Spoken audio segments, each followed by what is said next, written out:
예, 안녕하세요. 김기정 변호사의 슈퍼매치. 저는 김기정 변호사입니다. 이번 영상은 제3지대 간 연대 통합의 문제 한번 이야기해 보려 합니다. 이게 정말 어려운 문제고 주요 당직자분들이 굉장히 많은 고민을 하고들 계시지 않을까 싶어요. 현재 국민의힘과 민주당 거대 양당이 존재하고 있고 이 두 정당으로는 안 된다. 국민들에게 새로운 선택지가 있어야 한다는 소위 제3지대 세력이 존재하죠. 개혁신당도 그 중 하나고 아마 현재 제3지대에서 가장 핫하고 앞서 나가고 있지 않은가 싶습니다. 그런데 이렇게 여러 개로 갈려있는 제3지대에 하나로 묶어야 한다. 이 뭉치지 않으면 총선에서 별 볼 일 없을 거다. 뭐 이런 충고랄까, 조언이랄까, 이 저주랄까 하는 목소리들이 좀 많이 나오고 있죠. 한편으로 이제 개혁신당 내부에서는 자강론, 연대하는 게 꼭 좋은 게 아니다. 우리 스스로 힘을 키우면 된다. 연대하면 오히려 마이너스다 하는 목소리도 존재합니다. 참고로 이런 자강론의 목소리는 이 제3지대 각 세력 내부에서 모두 나오는 것 같아요. 이게 참 어려운 문제인 게 우리는 우리 나름의 정치 철학을 실현하려고 개혁신당에 참여한 거잖아요. 근데 표를 못 받고 의원을 만들지 못하면 이제 우리의 정치 철학을 실현할 수 없다는 아주 현실적인 문제가 있습니다. 그래서 표를 받고 의원을 만들려면 다른 세력의 도움을 받아야 하기도 합니다. 문제는 다른 세력의 도움을 받다 보면 우리가 가지고 있는 정치 철학이 흔들리는 거죠. 이 정치 철학이 일치하면 아주 베스트예요. 양양자 의원님의 한국의 희망은 그런 면에서 아주 훌륭한 파트너였고 실제로 원만히 합당이 되었죠. 근데 다른 분들, 예를 들면 이낙연 전 대표님과 원칙과 상식이 만든 새로운 정당. 물론 이제 원칙과 상식 중에 조응천 의원님은 개혁신당하고 아주 잘 맞을 것도 같습니다. 하지만 이 다른 분들 그리고 금태섭 전 의원님, 류호정 전 의원님 이런 분들과는 우리가 좀 정치적 결이 많이 다르죠. 그럼에도 불구하고 우리가 합쳐서 좋은 결과를 낼 수 있는 게 확실하다면, 이길 수 있다면 정말 심각하게 고민을 해봐야 될 겁니다. 문제는 우리가 합친다고 좋은 결과가 나온다는 보장이 없다는 거죠. 자, 예를 들어서 류호정 전 의원님이랑 합치면 이대남과 이대녀가 모두 어우러져 이 청년 대통합을 일으켜 몰표를 받을 거다. 이렇게 생각하는 분 안 계시죠? 자, 전장현 박경석 대표의 배우자이신 배복주 전 정의당 부대표님은 어떨까요? 그리고 이제 금태섭 의원님과 함께하는 분들 중에 이제 과거 이준석 대표와 악연이 있었던 수많은 사람들은 또 어떨까요?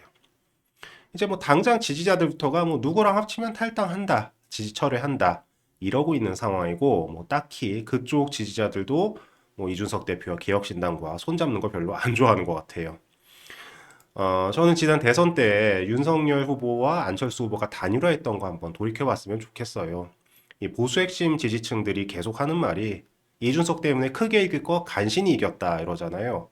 그러니까 이준석 때문에 질 뻔한 거 안철수랑 단일화해서 간신히 이겼다는 건데, 저는 좀 다르게 봅니다.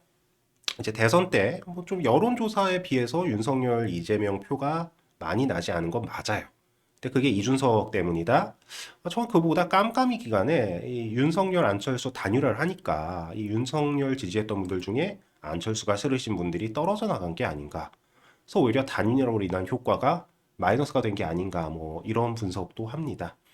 실제 여론조사보다 윤석열이 표를 많이 못 받는 지역 중 하나가 호남이에요. 그래서 안철수 의원이 과거 이제 국민의당 돌풍을 일으킬 때 돌풍의 진원지가 호남이었는데 이후에 호남이 또 안철수 의원님에 대한 지지를 거두었죠.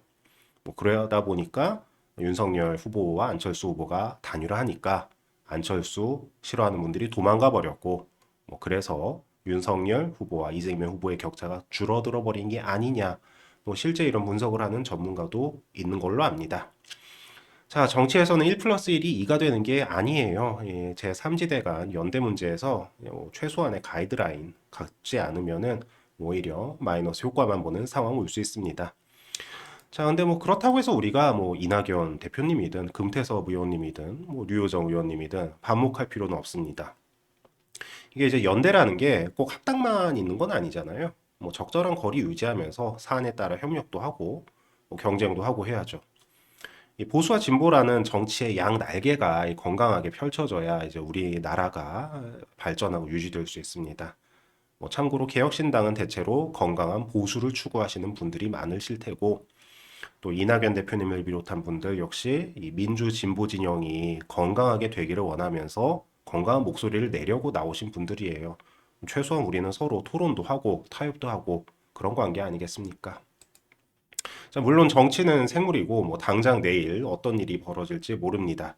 우리가 이제 김용남 의원님이 천하용인 시즌2의 핵심이 될 줄 몇 달 전 뭐 생각이나 해봤겠습니까? 자, 이 문제 이준석 대표와 그 핵심 당직자들이 슬기롭고 지혜롭게 잘 해결할 것이라고 믿습니다. 뭐 개인적으로는 느슨한 수준의 연대, 뭐 이준석 대표가 제시했던 비례대표는 따로 가고 지역구는 하나의 번호로 가거나 뭐 또는 단일화를 해서 하나의 후보로 통합하는 안 정도가 좀 현실적이지 않을까 생각을 합니다. 그래서 이준석 대표가 존경하는 고 노회찬 의원이 뭐 이런 말을 했다고 하죠. 외계인이 침입하면 힘을 합쳐야 한다. 자, 사실 지금 우리 정치 상황을 보자면 영화 에일리언 대 프레데터가 떠오릅니다. 영화 포스터에 누가 이기든 미래는 없다. 이렇게 써 있죠. 참 진짜 국민의힘 민주당 누가 이기든 미래가 참 안 보입니다. 뭐 그러니 힘을 합쳐야죠. 근데 뭐 힘을 합치는 게 꼭 한 몸이 되는 방법만 있는 건 아닙니다. 뭐 2차 대전 때 연합군이 힘을 합쳤다고 해서 뭐 한 나라가 된 건 아니잖아요. 뭐 한미 동맹이 있지만 한국과 미국은 다른 나라입니다. 그래서 아무쪼록 좀 잘 해봅시다. 뭐 계속 이러다가는 이 에일리언 대 프레데터 영화 안 끝나고 후속편 계속 나올 것 같아 걱정입니다. 네, 이번 영상은 여기까지입니다. 궁금한 점이나 영상에 대한 의견 있으시면 댓글 부탁드립니다. 저는 다음 영상에서 찾아뵙겠습니다.